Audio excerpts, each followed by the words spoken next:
Que esto lo cojo.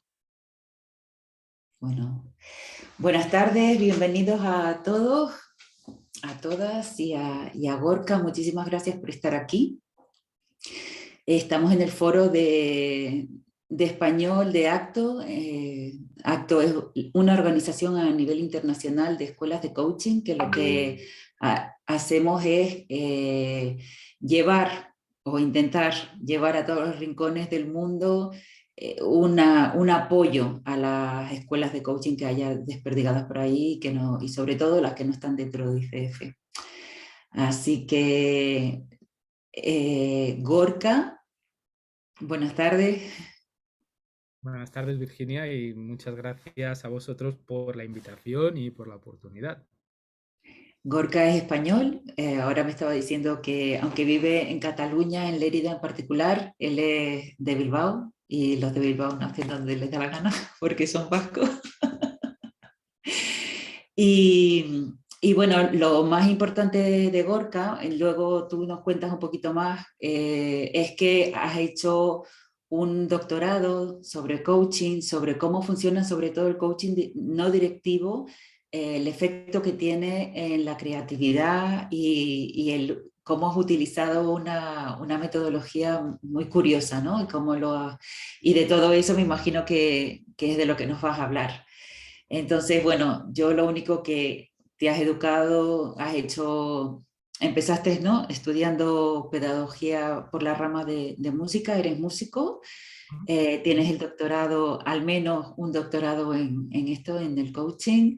Has estudiado en Tel Aviv también, un máster, creo recordar que era de.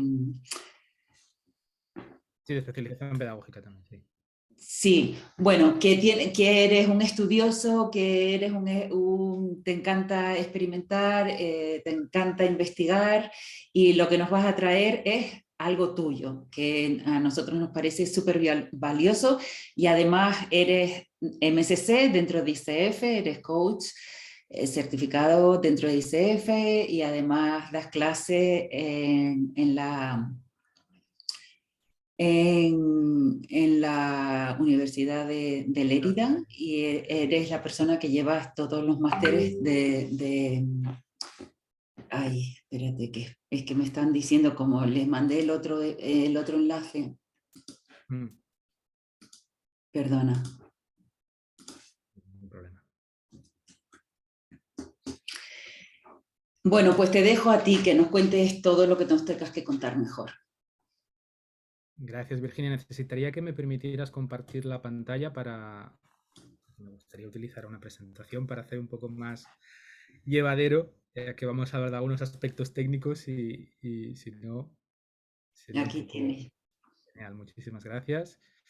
Bueno, pues un segundo que Hola, comparto. Fabiola. Bueno, pues en primer lugar, muy buenas tardes a todas y de nuevo reiterar mi agradecimiento por estar hoy aquí y por tener esta oportunidad de hablaros de mi investigación. Una investigación que tiene como origen sobre todo la pasión por el coaching. Una pasión que nació hace 15 años cuando me encontré con esta disciplina por casualidad, como me imagino que la mayoría nos hemos encontrado. Y a partir de aquí fue lo que me llevó, pues, primero a formarme de ya una manera oficial, a dejar todo lo que estaba haciendo en aquel momento, mis responsabilidades como director de un centro educativo, también toda la faceta un poco concertística también, la faceta pedagógica, y empezar ya a centrarme en lo que es pues, el desarrollo del coaching, ¿no? Y teniendo en cuenta que desde los inicios de mi profesión siempre ha habido esos malentendidos, esa falta de claridad, falta de conocimiento y falta de soporte científico también respecto a lo que es el coaching y si funciona o no, por qué funciona, es lo que me llevó pues en un determinado momento a decir, bueno, hasta aquí, no quiero estar más en esta situación y quiero poder aportar también algo al coaching, ¿no? Me gustaría poder aportar un granito de arena que nos ayude a entender si realmente cuando nosotros utilizamos nuestras competencias como coaches, pues provocamos que suceda algo diferente en el cliente. ¿no? Esa era mi principal preocupación, ¿no? Porque una cosa es que nosotros veamos que en las sesiones realmente suceden cosas, la gente pues, hace cambios, la gente es capaz de encontrar sus propias soluciones, pero de ahí a que pudiéramos demostrar de una forma experimental, empírica, que eso era algo en concreto, pues había un gran paso. Y es lo que bueno, pues me llevó a empezar a desarrollar la investigación y el doctorado que ya defendí el año pasado. ¿Cuál es la finalidad o cuál fue la finalidad de esta investigación? Pues era sobre todo demostrar que cuando nosotros utilizamos las competencias de coaching, pero incidiendo de manera muy precisa en la no directividad, es decir, vigilando mucho de no transferir ningún tipo de juicio, conocimiento, consejo, guía al cliente y dejando que el cliente sea responsable al 100% de las elecciones y de cómo dirigirse durante la sesión, pues que eso de alguna manera iba a provocar alguna diferencia en la manera en que pues, ciertos patrones del cerebro iban a funcionar. Y en este caso me decidí, y ahora os explicaré también por qué, por ver si había alguna relación entre el coaching y el proceso creativo. ¿Y por qué precisamente con el proceso creativo? Bien, si vemos la mayoría de las definiciones que hay de coaching, y en este caso incluyo también la del doctor Leonardo Ravier, que algunos de vosotros ya lo conoceréis, en todas ellas aparece este concepto de creatividad, ¿no? Por ejemplo, aquí tenemos la de ICF, la última definición que aparece en el código ético de ICF, y nos comentan que el coaching es asociarse con clientes en un proceso, y ahí dice creativo. O sea que aquí ya aparece de primeras esta palabra, ¿no? Y luego en español lo han traducido como estimulante, el thought provoking, que sería más un poco reflexivo, ¿no? Que lleva al pensamiento y que los inspira a maximizar su potencial personal y profesional. Bueno, esta es una de las múltiples definiciones que podemos tener de coaching, pero en casi todas aparece ese concepto de creatividad, ¿no? Entonces, cuando vemos esta definición y cuando nos adentramos en el mundo del coaching, lo primero que vemos es que, ok, podemos estar trabajando de esta manera, podemos entender el coaching de esta forma, todo y que esta definición todavía pues, tiene ciertas imprecisiones, ¿no? Que es también lo que Leonardo Ravier al final acaba de demostrar en su marco teórico. Y además de eso nos faltaba también una demostración empírica, algo que demostrara que utilizando todo el marco competencial, y en este caso vamos a ver ahora cómo yo me he enfocado más en el marco competencial desde la vertiente no directiva, pero eso no quita que haya una similitud con el marco competencial de ICF, excepto unas salvedades, ¿no? que voy a marcar. Pero entonces la cuestión era decir, bueno, podemos demostrar, podemos encontrar realmente algún elemento psicofisiológico que demuestre que realmente el coaching hace esto, ¿no? Acelera este proceso creativo o mejora la capacidad creativa de las personas a través de la reflexión. Esto podríamos decir que es así de forma muy amplia y muy resumida la hipótesis general, ¿no? de la investigación. Un poco para poder justificar también, porque esta era una de las hipótesis, ¿no? de investigación de la tesis, pero otra era también el ver si podíamos enmarcar precisamente al coaching dentro de un ámbito identitario y concreto. Y en este caso era el de la creatividad. ¿Para qué? Para que nos fuera fácil diferenciarlo de cualquier otro tipo de relación de ayuda, como puede ser la terapia, como puede ser la formación, como puede ser el mentoring, que persiguen otros aspectos. Sí que tienen la misma finalidad del coaching, que es la de bueno, ayudar a las personas a llegar a un determinado estado, pero lo hacen a través de una forma muy diferente, ¿no? Y en este caso la creatividad no es un aspecto que sea básico ni necesario de las otras disciplinas. Una de los datos más curiosos cuando empecé a desarrollar el marco teórico y viendo un poco cuál era el nivel de creatividad mundial, es que tenemos aquí esta investigación de la doctora Kim, que es del año 17. Me voy a hacer un poquito más pequeñito por si quieren ver los datos concretos de la investigación. Y en este caso, aquí lo que nos muestra son un poco los cambios que se han ido produciendo desde el año 1990 hasta el 2017, basados en el test de Torrance, que es un test que se utiliza para medir es validado a nivel científico para medir los niveles de creatividad individual. Y como podemos ver, los datos que tenemos aquí, en este caso son de la población norteamericana, pero, bueno, pero vemos que realmente los niveles de creatividad están disminuyendo a pasos agigantados. En este caso es este outbox thinking, sería ser capaces de pensar fuera de la caja y encontrar soluciones que sean diferentes y originales. Entonces, este ya es un dato alarmante, es un dato realmente espeluznante, puesto que hemos visto, pues eso, que al final en un poquito más de 25 años ha bajado en casi 500 puntos esta capacidad de encontrar, pues, soluciones originales a nuestros problemas. Entonces, esto ya es una llamada de atención, ya es un toque de ojo, cuidado, que algo está pasando a nivel mundial. Luego también otro elemento que no deja de ser inquietante es estos dos entornos que probablemente con el primero estéis más familiarizados, que es esta idea del concepto de VUCA, que es un entorno que, bueno, de hecho es un acrónimo que desarrolló la Marina de los Estados Unidos para definir un entorno que es, pues eso, ¿no? Volátil, incierto, complejo y ambiguo. O sea, lo que llevamos ya viviendo desde hace algunos años y que poco a poco se ha ido acrecentando. Y ahora hay algunas corrientes que hablan que a partir de un poco desde la COVID-19, pues parece ser que este este VUCA se ha ido transformando en un entorno BANI, ¿no? BANI, que vendría de la B de brittle, que es frágil, ansiedad, que no es lineal y que es incomprensible. Yo, a ver, mi particular visión es que no es que hayamos pasado, que hayamos trascendido un entorno BANI, sino que el BANI vendría a ser los efectos secundarios o las consecuencias de un VUCA bastante acentuado. O sea, yo creo que realmente la pandemia nos ha situado precisamente en un entorno social y económico de lo más incierto. O sea, ya no es eso, que ya no sabemos qué es lo siguiente que puede pasar, ¿no? Y pues últimamente estamos recibiendo noticias que si ahora hay una invasión en Ucrania, que si entonces es como que el mundo cada vez se va acelerando más, cada vez sabemos menos qué es lo que va a suceder, casi que no nos molestemos en pensar de aquí a la semana que viene, porque vaya usted a saber cómo van a estar las cosas. Con lo cual, fíjese que nos encontramos en, primero, un entorno que es complejo y cada vez lo va a ser más. En este caso, ¿por qué lo va a ser más?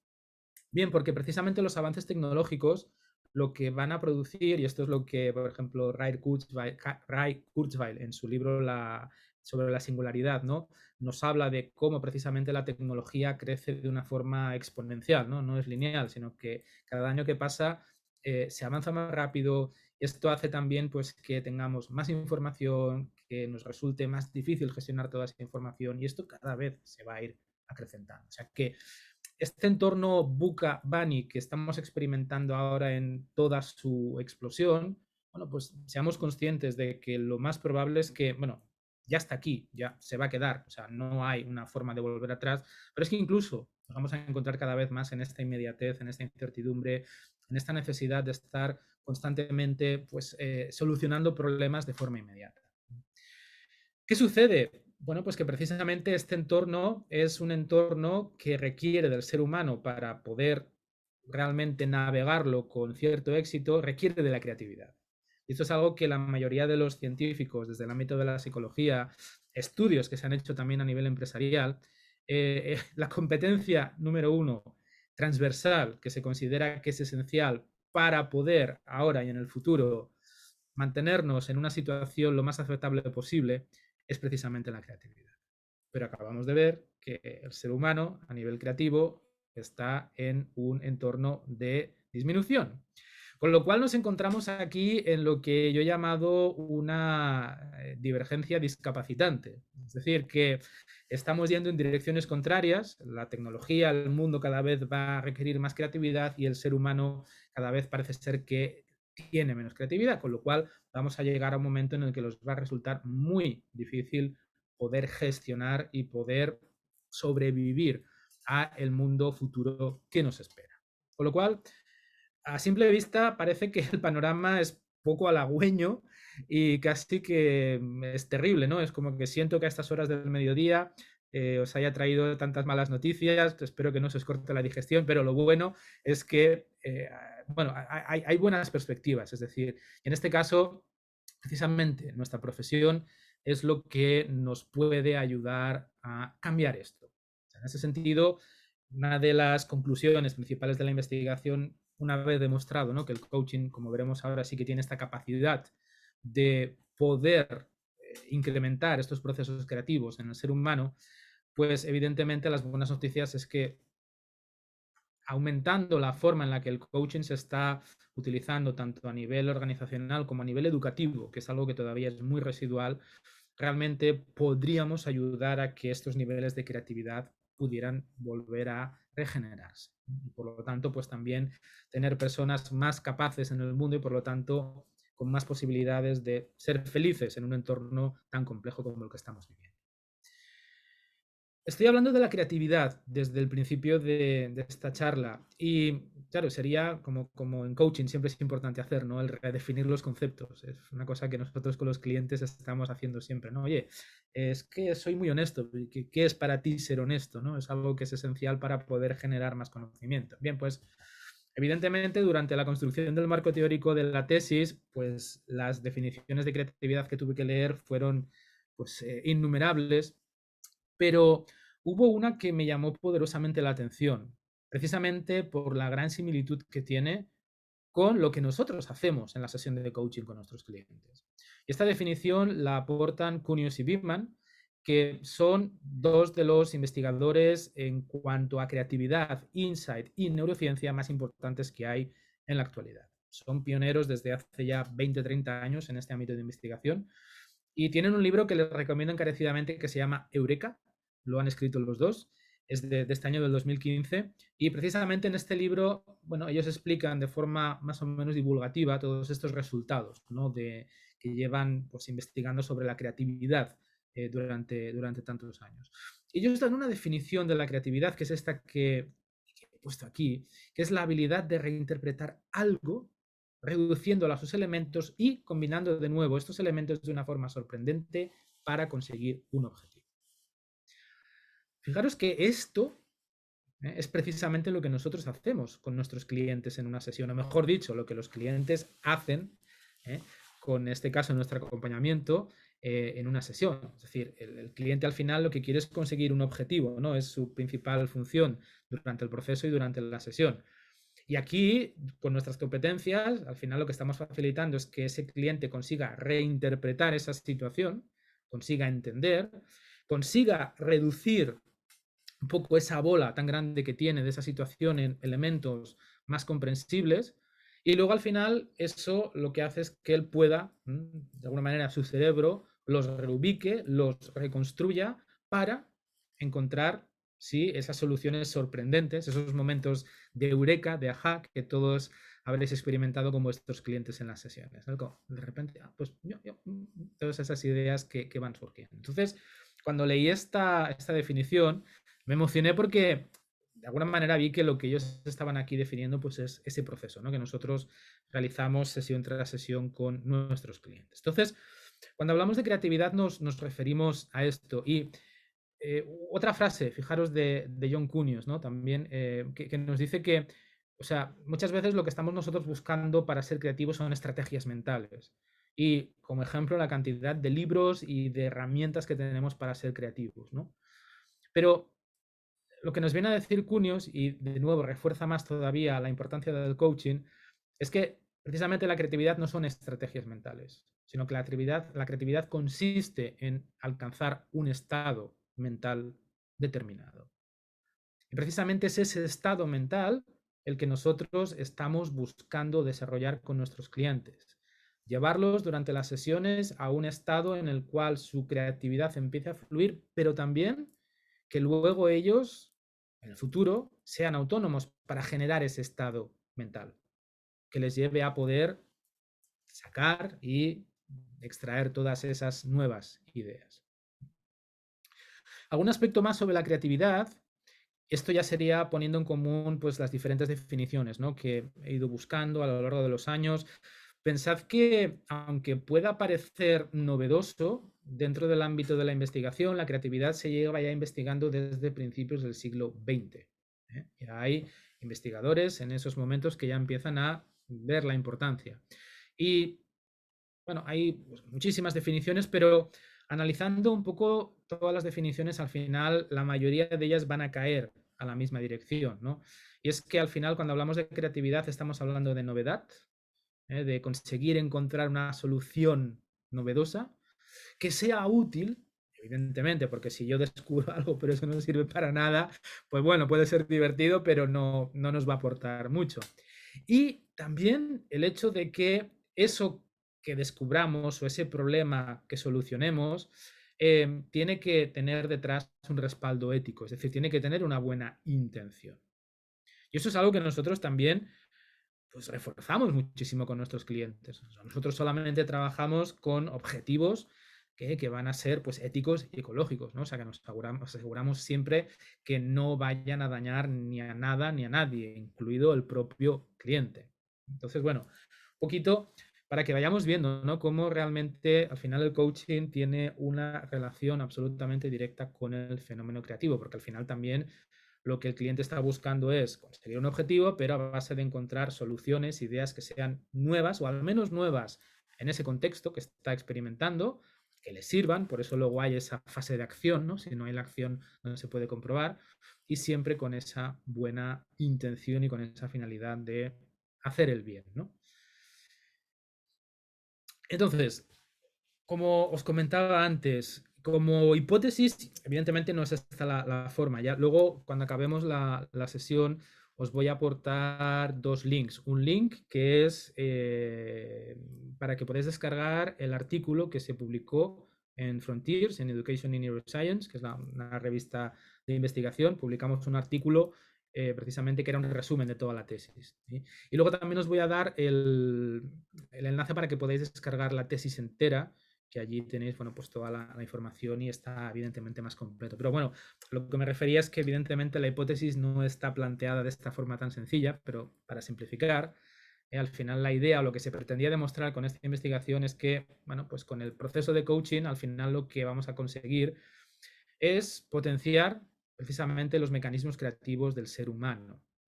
Esos mecanismos cerebrales que de hecho son preexistentes, es decir, los estamos desarrollando, por eso decimos, ¿todo el mundo es creativo? Sí, todo el mundo es creativo. Desde el momento en que empezamos ya a tener cierto uso de razón, nos enfrentamos a problemas, nos enfrentamos a situaciones que tenemos que solucionar. Entonces, eso requiere el ejercitar y el empezar a trabajar esa creatividad. Lo que pasa es que, bueno, pues la tecnología es uno de los elementos que ha facilitado que esa creatividad haya ido disminuyendo, puesto que pues, la mayoría de los problemas que nos encontramos hoy en día muy probablemente pues, se pueden solucionar a través de la tecnología, ¿no? Y de las diferentes aplicaciones que tenemos. Y ese es un trabajo menos que estaría haciendo nuestro cerebro. Entonces, bueno, la idea era esta, ¿no? Esto era un poco lo que se pretendía demostrar. Luego, evidentemente, hay otra serie de hipótesis que están bajo este paraguas, ¿no? De esta hipótesis general, pero bueno, un poco la idea era esta, ¿no? Aquí tienen la hipótesis de manera más científica, entonces que era el uso correcto de las metacompetencias del coaching no directivo. Nosotros lo que esperábamos era que provocara la activación de patrones electroencefalográficos diferenciales, es decir, que se produjeran una activación concreta de ciertas frecuencias en ciertas regiones cerebrales y que las pudiéramos asociar a procesos cognitivos creativos, de pensamiento divergente, que es lo que se relaciona con la creatividad. Pensamiento convergente sería todo aquel pensamiento lógico, ¿no? 2 más 2, 4, si empujo para aquí no se abre, si empujo para aquí si se abre, es decir, todos aquellos que son elementos lógicos. El pensamiento divergente es aquel que está relacionado con la creatividad. No es lógico y no es incremental, sino que es espontáneo. Es el tener ese ajá, ese momento de ajá, ¿vale? En este caso, claro, lo enfocábamos a que esto pasaría, esta activación diferencial, iba a pasar, bueno, pues en esta situación en la cual pues las personas, clientes, tenían que resolver un problema o conseguir un objetivo, ¿no? Que se planteara durante una sesión de coaching. Esta sería la hipótesis general y luego habría una serie de hipótesis particulares que ya podréis comprobar en la tesis.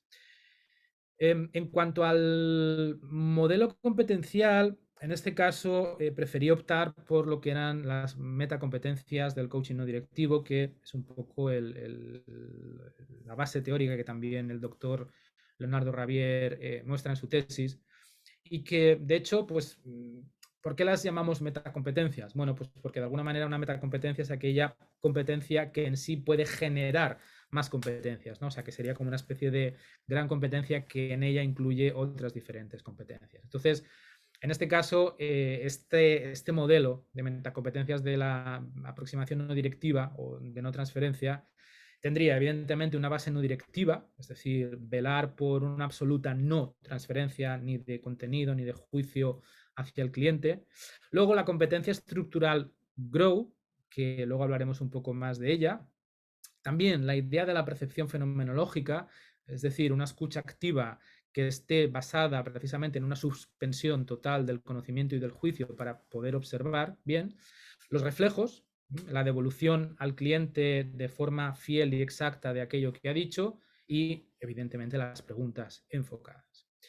He puesto aquí un paralelismo en cuanto al modelo actual de ICF de las 8 competencias, donde podrían coincidir estas diferentes metacompetencias de la aproximación no directiva.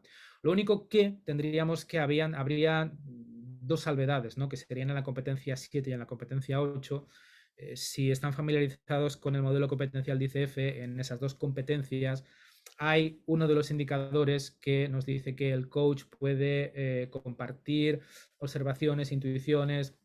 Ese sería el punto crítico en el cual pues, el modelo competencial no directivo chocaría frontalmente, puesto que compartir por parte del coach cualquier tipo de observación, intuición, apreciación ya sería transferir al cliente algún tipo de idea y de conocimiento. Pero por el resto, podríamos decir que se mantendría bastante fiel a lo que es el resto de elementos de las dos aproximaciones. O sea que en este sentido no nos estamos enfrentando a modelos opuestos, pero sí hay cierta disparidad, sobre todo en esa permisividad, y entendiendo que la ICF lo que pretende es dar cabida a diferentes estilos, diferentes formas de ver el coaching, pero bueno, desde la vertiente no directiva vemos o entendemos que pues, cualquier tipo de transferencia al final no deja de ser eso, ¿no? Una transferencia a algo externo que estamos ofreciendo. Además, precisamente, como vamos a ver en lo que es el diseño experimental, una de las cosas que nosotros queríamos ver es si precisamente en esa aproximación más directiva, en la cual al cliente se le pueden ofrecer ideas, opiniones, pistas, guías, había alguna diferencia precisamente con la aproximación directiva. Y aquí es donde en el procedimiento experimental lo que creamos fueron, en vez de hacer grupos de control, porque en este caso no tenía mucho sentido, ya que necesitábamos que cada participante pasara por diferentes condiciones, generamos o pensamos que sería bueno que las personas precisamente probaran el encontrar solución a sus problemas o sus objetivos a través de tres condiciones, de tres formas diferentes. Una primera, que es el estado rumiativo, que es lo que solemos hacer cuando a veces tenemos un problema, ¿no? Estamos ahí dándole vueltas y vueltas y vueltas, le doy y no solemos salir. Luego, una aproximación directiva, en la cual es una conversación en la que, bueno, pues llamada coaching y que no va a tener una estructura concreta, va a tener algo preguntas, sí, pero van a estar sobre todo basadas en el condicionar a la persona, en el ofrecerles pistas, en guiarlas, es decir, precisamente el transferir algún tipo de idea o conocimiento al cliente. Y luego otra condición a la que se sometía a los participantes es precisamente la no directiva, todas estas metacompetencias y con esa base de no transferencia llevada al extremo. ¿Cómo decidimos que sería la mejor manera para poder ver qué sucedía en el cerebrito de las personas que fueron los voluntarios para estas pruebas? En un primer momento nos planteamos utilizar la resonancia magnética. Lo único que, claro, nos encontrábamos con dos problemas de base importantes. El primero es, la resonancia magnética no puede, de alguna manera, registrarse en tiempo. Una resonancia magnética es una foto, podríamos decir, de un momento concreto del cerebro de la persona. Si estamos hablando de querer analizar un proceso conversacional, eso requería de que pues, la metodología pudiera precisamente grabar, pudiera registrar toda esa temporalidad. Y era algo que la resonancia magnética no proporcionaba, no daba la oportunidad.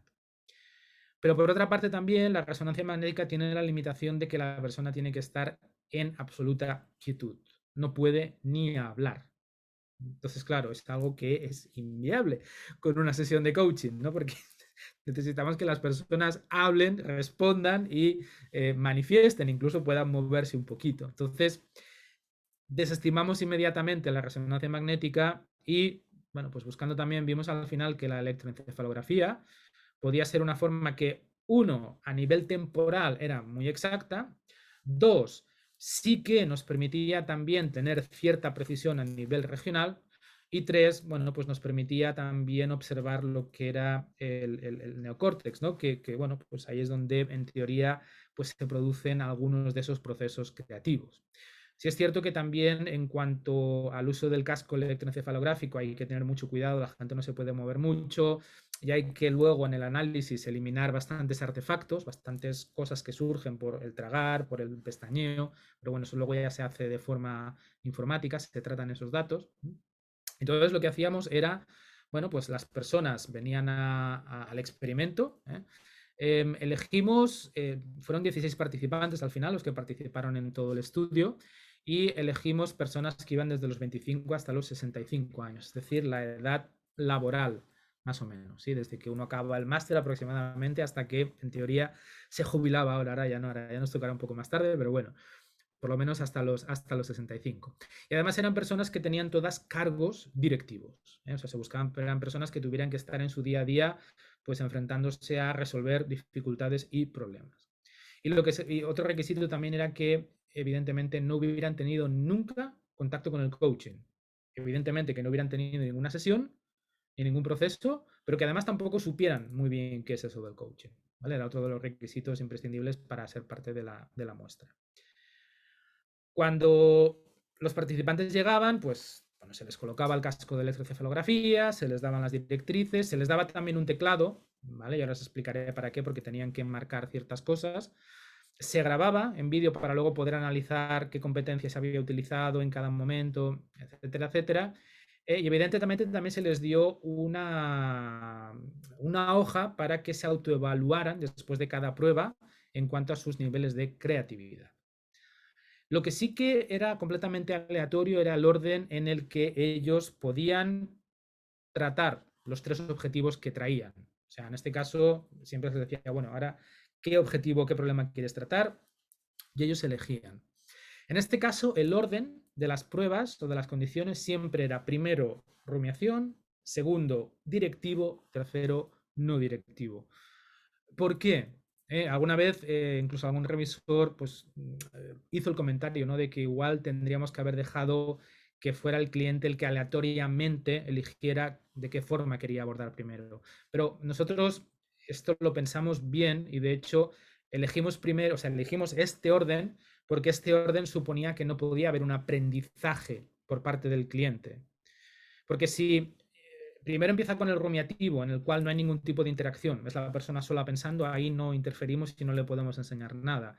Luego, en la directiva, lo único que vamos a estar haciendo es dándole soluciones a un problema concreto, con lo cual tampoco puede aprender ninguna estructura. Y es en la tercera donde sí ya hay una estructura y unas competencias. Si por casualidad el cliente elige empezar con la no directiva, es muy probable que el cliente de forma inconsciente pueda aprender ese proceso y en las siguientes intervenciones hubiera replicado ese proceso, con lo cual ya no hubiera sido neutro el efecto. Entonces, por eso también estaba considerado que el orden fuera este para generar el mínimo aprendizaje y la mínima distorsión del experimento. Entonces, bueno, pues cada persona presentaba su problema, lo trabajaba de esas tres formas, pensaban por ellos mismos, luego teníamos una conversación directiva en la cual pues, se les hacían preguntas cerradas, con alguna pista, con alguna sugerencia, y luego la no directiva. Y lo que hacían al final de cada una de las pruebas era evaluar cuál había sido su nivel de creatividad. Una escala Likert del nulo al muy creativo, tenían seis posibilidades. Y luego otra cosa que también se les informaba era que cada vez que en una de las pruebas se les ocurriera algo, tuvieran un ajá, un momento de eureka, entonces sí que rápidamente tenían que apretar la barra espaciadora, ¿para qué? Para que se hiciera, bueno, como ven aquí en estas líneas de electroencefalografía, para que se hiciera una marca en el registro, y de esa forma luego nosotros pudiéramos analizar qué había pasado ahí, en esos 4 segundos antes, ¿no? Que analizamos de esa marca. El insight, de hecho, cuando hablamos en cuanto a la investigación creativa, el insight podríamos decir que es la unidad creativa, ¿sí? El insight vendría a ser como el byte de información, pero en este caso el insight es esa unidad creativa que al final acaba ayudando a que encontremos una solución determinada. Es ese momento de que es no incremental y que es espontáneo y que nos aporta esa idea que parece haber venido de no se sabe dónde. Entonces, lo que nosotros estábamos buscando era ver si, primero, esos insights, si se daban y si se daban, si tenían alguna característica determinada. Voy a hablar brevemente del modelo Grow, porque, claro, buscando modelos de creatividad, porque era otra de las cosas que yo quise incluir dentro del marco teórico, de repente empiezo a ver, fijaros que estamos hablando del modelo Wallace, que es del año 26, el Rosman del 31, o sea que ya en el primer cuarto del siglo XX ya estaban pensando, ¿no?, en cómo ser más creativos. Y hay muchos más modelos que vais a poder encontrar en la tesis, pero al final, de forma ineludible, todos los modelos científicos de creatividad pasan por las mismas fases. Pueden tener más, pueden tener menos, pero al final todo lo podemos subdividir en 4 fases que se corresponden exactamente con el modelo Grow. Siempre, todo modelo de creatividad nos dice que primero tenemos que tener claro a dónde queremos llegar, qué es lo que queremos conseguir. Luego hay que hacer un periodo que aquí Wallace lo llama de incubación, o Rosman, que es sobre análisis, evaluar toda la información posible, ver qué sabemos, qué pasa, que es esa exploración de la realidad que seguimos en el modelo Grow. Luego vendría un momento de eclosión, que es cuando ya empezamos a generar posibles soluciones, que es cuando vienen esas opciones del modelo Grow. Y finalmente, todos los modelos, solamente hay uno, que es el modelo de Osborne, que no requiere acción, pero el resto, todos dicen, hey, ahora tienes que probar, ahora tienes que hacer algo con lo que has descubierto para ver si funciona, tienes que experimentar. Y se corresponde precisamente con la fase final del modelo Grow, incluso competencial de ICF, que es, oye, animar a la acción, ¿no? ¿Qué vas a hacer con todo esto? ¿Cómo lo vas a poner en práctica? Entonces, el dato curioso aquí es que una conversación de coaching al final es una conversación creativa. Es una conversación en la que estamos de nuevo facilitando a que el cerebro de nuestro cliente entre en ese estado creativo que decía Cunios, ¿no? No buscar estrategias, sino que el cerebro esté en un estado que pueda poner en marcha esos mecanismos de creatividad. Bien, ahora vamos a ver un poco los resultados, ¿no?, de la investigación, y voy a explicar muy rápidamente qué es esto que tenemos aquí delante. Es un mapa de calor. Es un mapa de calor que al final aquí lo que nos está presentando es el cerebro, ¿no? Aquí estamos viendo el cerebro. Si dividimos en una mitad este rectángulo, la parte izquierda sería el hemisferio izquierdo y la parte derecha sería el hemisferio derecho, ¿sí? Y si comenzamos desde el centro del rectángulo, vemos que tenemos pues la letra O, la letra P, la letra T. Al final lo que estaríamos haciendo es haciendo un recorrido desde la región occipital hasta la parte anterior frontal, que sería esta zona de aquí.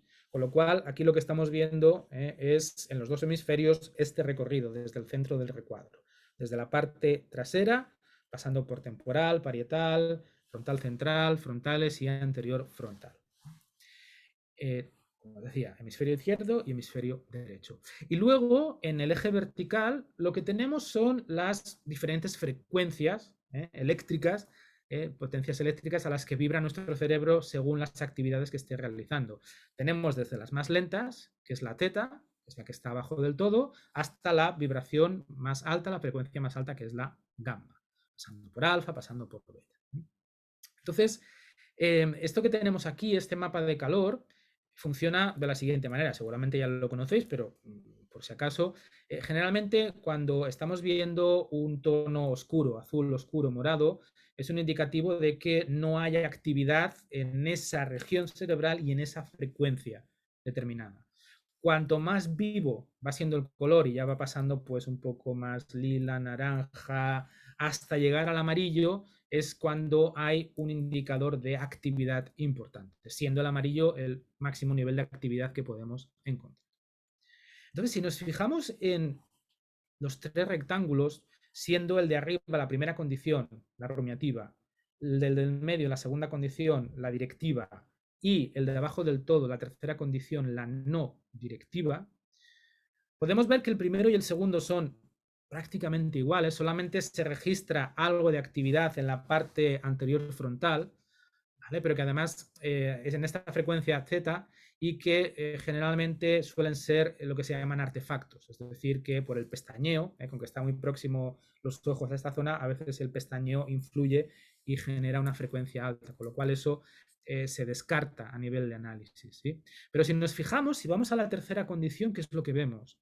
Vemos una diferencia importante en lo que es la región parietal derecha y la región temporal derecha. Es decir, un poquito, si me giro, sería esta zona y esta zona detrás de la oreja.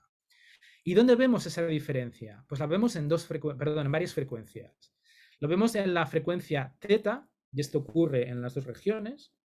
Lo vemos en la frecuencia alfa también, y ocurre en las dos regiones. Y lo vemos en la frecuencia gamma, que ocurre en la región parietal.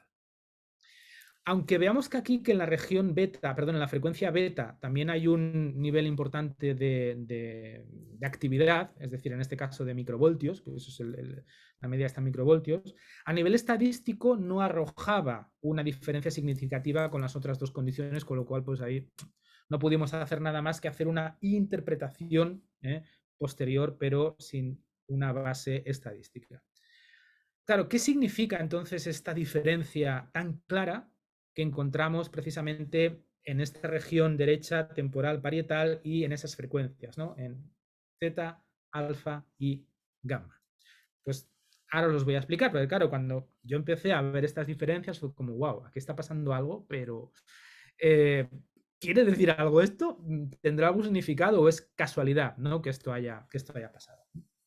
Bien, aquí en el siguiente gráfico, un poco lo que os he querido mostrar en esta figura A es, bueno, aquí tenemos lo que sería ya el cráneo, sí, visto desde arriba, el triangulito que se ve sería la nariz, con lo cual estaríamos mirando hacia arriba, y vemos precisamente tanto la frecuencia teta, alfa, gamma, pues lo mismo, ¿no? En este mapa de calor, donde hay colores más claros, es donde hay más esta activación de estas frecuencias. Entonces, vemos claramente, pues precisamente, ¿no? Como en esa parte temporal, en esa parte parietal del cerebro. Y luego, en la figura B, lo que os he querido poner para que vierais es realmente lo curioso, ¿no? Cómo fluctúan las frecuencias, cómo podemos ver que en este caso lo que aquí se ven son los 4 segundos antes de que el cliente hubiera apretado la barra espaciadora, ¿vale? En el momento en que han tenido un insight. Entendiendo que había un retraso, porque claro, desde que me di cuenta que tengo un insight hasta que aprieto la barra espaciadora, pues oye, a veces pasaban 2-3 segundos y por eso pues al final analizábamos estos 4 segundos antes a apretar la barra espaciadora. Claro, fijaros lo curioso y lo divertido que es, ¿no? Como vemos que de estar en un nivel de frecuencia muy bajo, a veces de 0 microvoltios, de 20 microvoltios, que es prácticamente un nivel de inactividad de esa frecuencia, a de repente, cuando se produce ese momento de ajá, ¡puf!, la frecuencia sube de manera espectacular. Claro, ¿esto qué nos dice? Cuando yo empecé a construir el marco teórico y empecé a hacer un resumen de todas las investigaciones que había habido con anterioridad en cuanto a qué sucede en el cerebro cuando alguien tiene un ajá, nada que ver con el coaching, sino simplemente se habían dedicado a ver si había algún tipo de pues, fluctuación en las frecuencias en esos momentos de ping, se me ha ocurrido algo, pues fijaros, y ahora me voy a adelantar un poquito, aquí os he puesto un resumen de diversos estudios electroencefalográficos que van desde el 97 y aquí falta uno del año 2000. Tenemos del 18, pero hay otro del 2020, perdón, de O y sus compañeros de investigación. Bien, pues la sorpresa, la alegría, yo creo que cuando me di cuenta de esto, yo casi creo que aquel día que hago un agujero en el techo del salto de alegría que di, porque ¿qué es lo que vimos? Que en estos estudios en los cuales se había investigado ese momento exacto de ajá, precisamente lo que se había visto era que lo que sucedía era que había una activación precisamente de frecuencias teta, alfa y gamma en estas regiones. Es decir, todos estos estudios, unos activan otras, otros activan otras, pero todos son coincidentes en que son esas regiones y esas frecuencias las que se activan en el momento en que hay un ajá, un momento de tener insight. Entonces, fijaros lo curioso. Si volvemos al mapa de calor, aunque los participantes habían indicado que en la primera prueba y en la segunda prueba habían tenido insights, no hay esa activación. Y esto tiene una explicación, porque hay dos tipos de insight. Hay lo que es un insight extrínseco, que es ese insight que se da cuando yo te hago una sugerencia, yo te explico y yo creo que, vale, sí, yo creo que encuentro una solución, pero luego está el insight intrínseco. Y el insight intrínseco es el que solamente el individuo puede generar y que además tiene esta diferenciación electroencefalográfica. Es decir, que se produce esa reacción. En la primera condición, en la rumiativa, muy probablemente los insights, más que insights, fueron simplemente soluciones incrementales, es decir, lógicas, en la cual yo encuentro una solución, pero porque la pienso de forma lógica, no porque se produce ese punto de ajá. Entonces, ¿qué es lo que vemos? Que únicamente en esta condición no directiva es cuando realmente esos mecanismos del ajá, del verdadero insight y por lo tanto de esa solución novedosa, útil, se produce. En el resto de condiciones no se da. O si se da es en un nivel mínimo. Luego fijaros también, que esto me lo he saltado un poco porque quería llegar a este punto, pero fijaros también, hicimos un análisis estadístico de la cantidad de insights que hubo en cada una de las condiciones. Aquí podéis ver cómo gana por goleada la condición no directiva. O sea, un poco la mediana de insights es de 14 en la no directiva, aproximadamente unos 5 en la rumiativa y menos incluso en la directiva. O sea que cuando a la gente le decimos, le sugerimos, la gente tiene menos ideas. Y ahora fijaros, esto es la gráfica en cuanto al análisis estadístico de lo que sería la percepción de creatividad de los sujetos, ¿no? De cuán creativos han sido. Y si veis el resultado es muy similar, o sea, si comparamos las dos gráficas, es muy parecida la relación. En la rumiativa, bueno, pues se han considerado del 0 al 5 un 3 aproximadamente, en la directiva un 2,5 y en la no directiva el nivel de creatividad llega al 4,5. Con lo cual aquí también, esto evidentemente es la parte de percepción subjetiva del cliente, pero tanto a nivel de insights como a nivel de la autoevaluación de creatividad, también la parte no directiva es la que demuestra más efectividad. Claro, si esto luego lo podemos, como ha sucedido, soportar con estos datos empíricos de esta activación, pues evidentemente no hay duda de que utilizando esa aproximación, utilizando el modelo Grow y utilizando esas metacompetencias, al final lo que estamos provocando es una reacción diferente del cerebro en cuanto a la forma de resolver y sobre todo más a través de estos insights, ¿no? Que al final lo que hacemos es potenciar esa capacidad creativa. Fijaros que no solamente tenemos estos estudios de electroencefalografía que refuerzan esas frecuencias y estas regiones, sino que también hay estudios de resonancia magnética que, en este caso, también estudian el insight a través de puzzles. En este caso, la persona no se tiene que mover ni nada, simplemente es encontrar una solución a un puzzle o a una adivinanza. Y fijaros que lo que indican estos estudios de electroencefalografía es que es esta región también la que cambia y se activa cuando se produce ese momento de ajá. Con lo cual, tenemos referencias electroencefalográficas, tenemos referencias de resonancia magnética que nos llevan al mismo punto y al mismo resultado que hemos obtenido nosotros en esa condición no directiva. Es importante señalar aquí que esto no indica que el fenómeno creativo se produzca únicamente en esta parte del cerebro. Eso tenemos que tener mucho cuidado, ¿de acuerdo? Porque el fenómeno creativo evidentemente recurre a muchísimas áreas del cerebro y además algo particular del fenómeno creativo es que recurre a las redes de larga distancia. Si no, no puede haber creatividad. Cuando recurrimos a redes de corta distancia, nos quedamos en la parte lógica y en lo recurrente y por lo tanto no hay novedad. Entonces, lo que podemos ver aquí es que esto podría ser como una especie de manifestación que nos da a entender de que sí, se está produciendo ese fenómeno insight y creativo, pero evidentemente entran en acción muchísimas otras áreas del cerebro, ¿eh? Si no, no se podría dar esta conexión. ¿Cuáles son las conclusiones más importantes que podríamos extraer, ¿no?, al final de esta investigación? Bueno, pues que cuando nos aproximamos de forma exhaustiva a este marco metodológico, al final conseguimos esa activación de los mecanismos creativos de Insight. Pero para que esto suceda, tiene que haber una maximización de la no transferencia. Tenemos que estar o mantenernos como coaches en el no transferir nada al cliente. Luego también importante, como decíamos antes, el señalar que este GROW es un modelo coincidente con modelos científicos de creatividad anteriores. Y además también que ayuda a poner al cerebro en ese estado, ¿no?, que es lo que Higgins proponía que era el estado de promoción, ¿no? Es decir, que el cerebro, al ver, en este caso, a dónde quiere llegar, los beneficios, se pone en un estado mucho más valiente para ver más cosas, para ir más allá, lo que genera conexiones a larga distancia, que si yo me centro en el problema.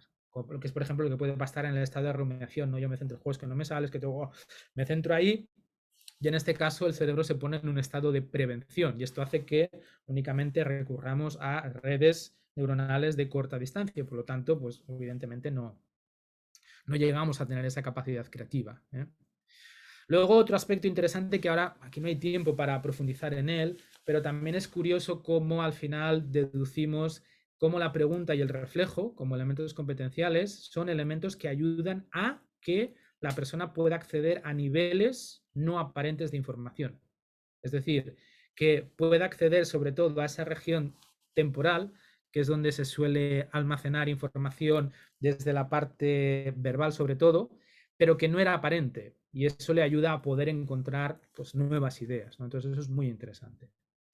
Y luego también un poco la explicación que podemos dar de ese fenómeno creativo, ¿no? Teniendo en cuenta cómo las frecuencias theta y alfa nos llevan a un estado de introspección, a un estado de aislamiento para poder un poco disociar. La frecuencia beta, que es una frecuencia más activa, que es la que lleva al análisis, y luego la frecuencia gamma, que es la de mayor velocidad, que es la que lleva a esa recombinación. O sea, esto lo podemos ver un poco como una figura de Lego, ¿no? Vosotros ya conocéis las figuritas que, iba a decir los niños, pero no, los adultos también jugamos con Lego. Tú tienes una figura, pero esa figura, si la desmontas, puedes hacer otra figura completamente diferente que no tiene nada que ver. Bien, pues este es el proceso, ¿no? En este caso, las frecuencias teta y alfa lo que harían sería un poco desmontar esa figura, beta empezaría a analizar qué piezas tengo y gamma, ¡pum!, de repente pues nos aparecería pues con un elefante. Y dices, ¿dónde? ¿De dónde ha salido ese elefante? Bueno, pues con las mismas piezas, pero las hemos conformado de una manera diferente. O sea, eso también es importante y es algo peculiar del fenómeno creativo, que el fenómeno creativo no es ex nihilo, es decir, no es de la nada, sino que nuestro cerebro genera conocimiento, pero partiendo de conocimiento existente. Por eso la analogía de las piezas de Lego. Pero evidentemente puede generar un conocimiento completamente diferente, novedoso, valioso y útil. Una conclusión que yo creo que es importante, y es, al final, lo que podemos concluir es que el coaching es una disciplina, y ahora ya lo podemos llamar disciplina, ya que está enmarcada dentro de un marco teórico y además tiene una demostración empírica, que tiene una base fundamentada en el desarrollo del conocimiento del individuo, a través de la potenciación de los mecanismos de creatividad del cerebro. O sea, al final aquí estamos hablando del ámbito epistemológico. Y que, por tanto, para aplicar bien el coaching tendríamos que hacerlo en aquellas situaciones en las que los individuos tengan una necesidad de desarrollar un objetivo o solucionar un problema, pero muy importante que no esté fundamentado en la psicopatología. Pero además no es suficiente con eso, sino que tiene que haber una conciencia y voluntariedad por parte de la otra persona, del cliente, para desarrollar este problema desde la perspectiva no directiva. O sea que el cliente tiene que aceptar que no le vamos a transferir, no le vamos a decir, y tiene que estar predispuesto a utilizar sus capacidades creativas. Como consecuencia de todo esto, pues como comentábamos antes, ¿no? Esto puede ser esta solución, puede ser este paso que tanto en la educación como en el entorno de trabajo puede contribuir a que se desarrolle esa creatividad tan necesaria y que nos ayudaría a cerrar esa brecha que hay ahora entre este mundo tan loco y esa tecnología que avanza tanto y nuestra capacidad de adaptación a todo esto. Bueno, pues ahora sí me voy a dejar de compartir y os voy a compartir por el chat los links para que podáis acceder tanto al artículo de Frontiers como a la tesis doctoral, que os la podáis descargar completa. Entonces, el artículo de Frontiers está en inglés, o sea que, pero bueno, si no podéis recurrir a algún tipo de Google Translate, este sería el artículo de Frontiers, y la tesis se puede descargar desde este link. La tesis está en castellano.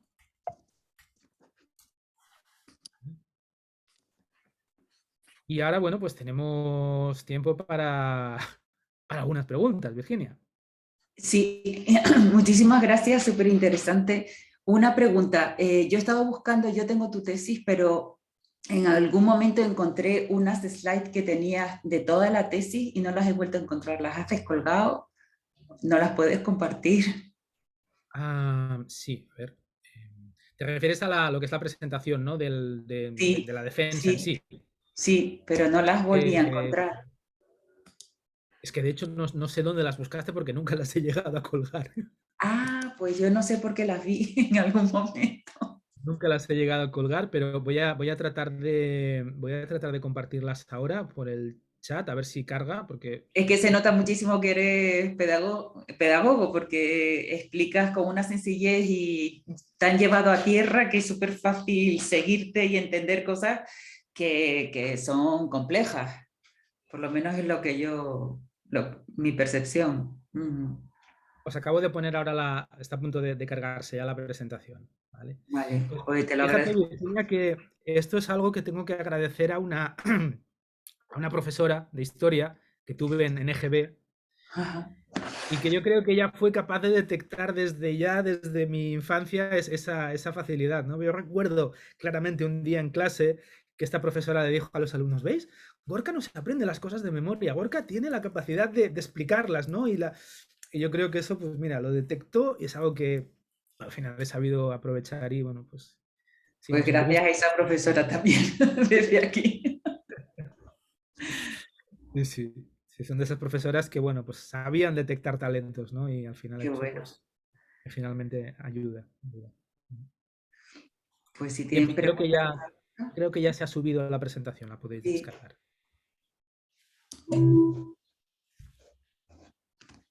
Bueno, pues yo encantado. ¿Alguien Sí, quiere hacerle adelante, alguna Fabiola. pregunta? Sí, Fabiola le ha levantado la mano, sí. Hola, tengo una pregunta. Bueno, primero, muchísimas gracias por compartir tu trabajo. Una de mis líneas más que de investigación formal, de teoría de creatividad o de investigación gustosa, tiene que ver con el vínculo del coaching, la creatividad y el desarrollo humano.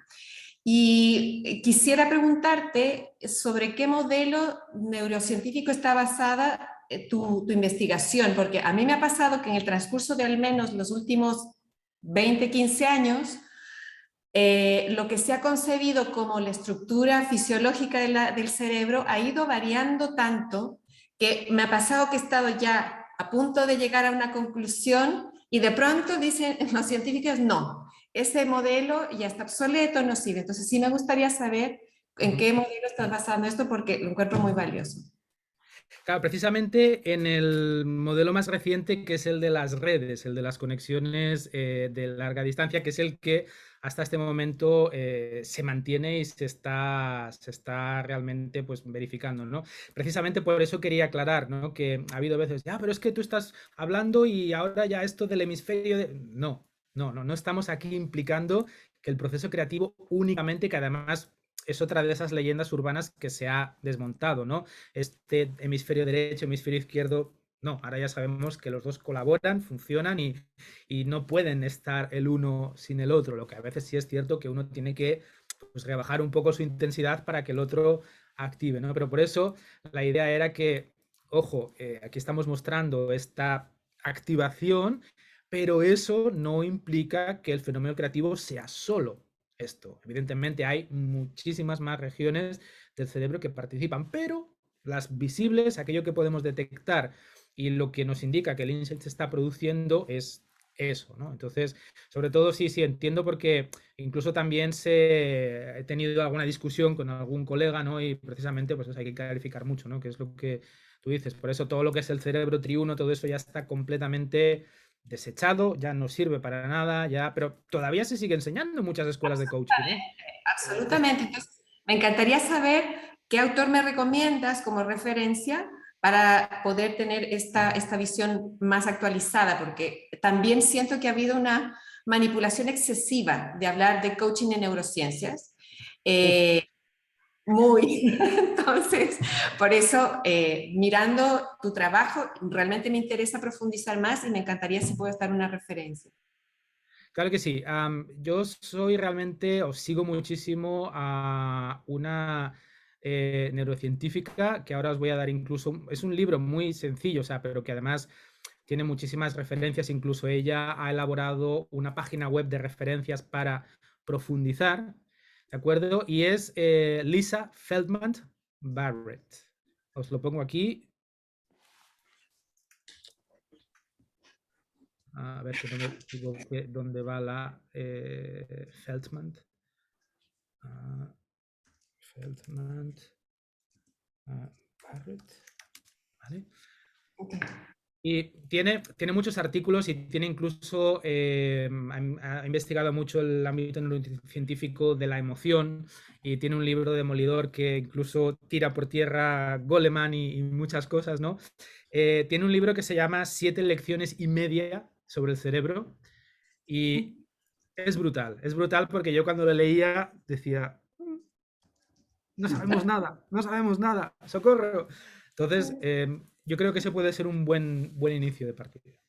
¿Y la página web que has dicho? Viene con el libro, es decir, vale. en el libro tiene el acceso, porque es que si no, no tiene sentido. No tiene sentido. Okay. Muchas gracias, Gracias. Enrique. Enrique ha sido súper eficiente y ha ido a Amazon y nos ha puesto aquí el libro. El libro, Entonces, es buenísimo porque lo ves y es un libro muy pequeñito y dices, ¿cómo puede ser que un libro de... Pero claro, tiene su sentido porque es que luego en cada capítulo, o sea, las referencias van directas a la página web, en la página web tienes referencias a los artículos, está muy bien hecho, muy bien hecho. Muchísimas gracias. Pues a Gorka lo vamos a tener en la preconferencia del día 15 de junio y luego en la conferencia que nos hablará más extendido o de lo que sea, de lo que nos quieras hablar. Estamos ávidos por entender y por saber más sobre la creatividad, que es súper importante, ¿no? Yo tengo un hijo de 16 años que le veo, ¿no? Creatividad cero. Y qué pena. Es que se ahogan en un vaso de agua, tienen cualquier problema y ya es como que el mundo se acabó, ya no sé qué hacer, ya esto... Sí, sí, y también me contaban amigas, ¿no? De que a sus hijas adolescentes en su primer, ¿cómo se llama esto? ¿No? Le deja a su novio y tal, en su primera frustración amorosa, le llevan al psicólogo para que le dé un ansiolítico. Dios mío, qué horror, ¿cómo vamos a aprender si no, no? Pero en fin, en eso Sí, estamos sí, en el pan y este dichoso. sí, me pasó también hace poco con un alumno de mi escuela de aquí de la universidad, ya con una familia de muchos hijos y la hija mayor, oh, es que está fatal, es que ahora no sé qué, es que va a entrar en crisis y yo, pero déjala que se equivoque, déjala que salga. Es que ya los padres están como, ay, ay, ay, ay, ay, ay, ay. Si no, Exacto. no vamos a llegar a ninguna parte. Sí, nos da miedo a equivocarnos, a que se equivoquen, bueno. Bueno, no sé si hay más preguntas. Enrique, ¿tú quieres preguntar algo? ¿Estás ahí escondidito? O si no, no, nos despedimos. Muchísimas gracias, Gorka, Un placer, gracias a vosotros. y nos seguimos viendo. Y bueno, te Muy bien. mandaré el link. Luego me he dado cuenta que es que me he metido en otra, que por eso no entraba más gente. He entrado en otra sala, qué horror, que es la que estaba habilitada para esto. Disculpas mil, pero bueno, esto va a estar colgado en la página web y yo lo distribuiré todo lo que pueda porque me parece súper, súper. Muchísimas gracias, Gorka. A Y a vosotros, todos los que han venido también. gracias a todos. Que tengáis buena Hasta tarde. luego. Hasta Muchas luego. gracias. Hasta luego. Adiós.